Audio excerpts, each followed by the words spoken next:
বাজারে সব জিনিসের দাম বেশি, অনিয়ন্ত্রিত, নিয়ন্ত্রণ নাই। আইজ একরকম কাইল একরকম, বাজার কোনো রকমেই নিয়ন্ত্রণের বাইরে। এই আজকে করলা আনলাম 100 টাকা, গত এক সপ্তাহ আগেও করলা 60 টাকা নিছি। সব জিনিসের দাম বেশি আজকে।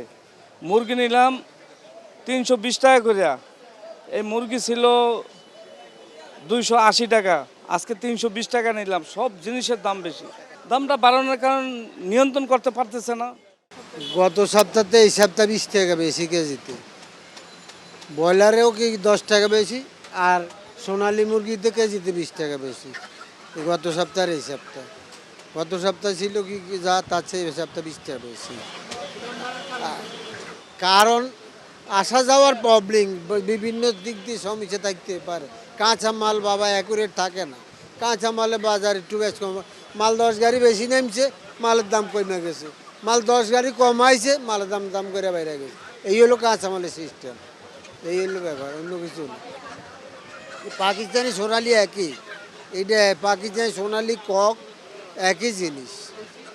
দেশিটা কি জানি 600 টাকা কেজি, দেশিটা একই আছে, দেশিটা আর